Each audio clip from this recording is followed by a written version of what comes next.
আজকে আপনাদের জন্য নিয়ে চলে এসেছি নারকেলের পুর ভরা পাটিসাপটা। কোনো চালের গুঁড়ো লাগবে না, সুজি আর ময়দা। 1 কাপ সুজি দেবো, 1 কাপ ময়দা দেবো। এখানে সুজিটা আমি হালকা গুঁড়ো করে নিয়েছি, দিয়ে দিলাম সামান্য একটু গুড় আর দিয়ে দিলাম 1 কাপ দুধ।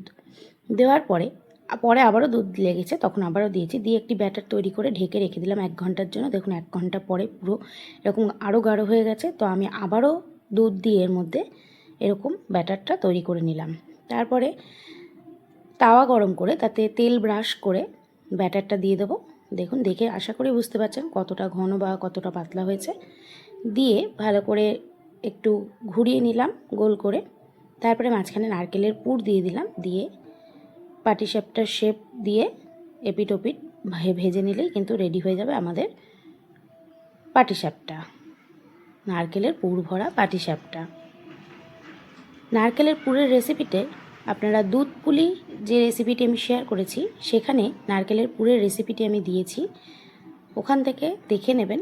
যারা জানেন না বা দেখেননি তারা একটু প্লিজ দেখে নেবেন, ওখানে রেসিপিটি দেওয়া আছে। সেই একই পুর আমি এখানে ব্যবহার করেছি। এই পুরটা কিন্তু খুব সুন্দর লাগে খেতে।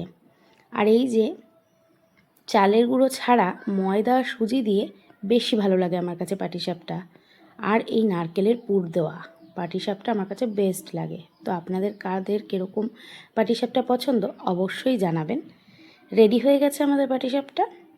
আশা করি দেখে বুঝতেই পারছেন কতটা পারফেক্ট হয়েছে আর কত সুন্দরভাবে উঠে গেছে। মিষ্টিটা ব্যালেন্স করে দিলে একটু কম দিতে হবে, মিষ্টিটা একটু কম মিষ্টি দেবেন, দেখবেন পাটিসাপটাগুলো খুব ভালোভাবে উঠে যাবে।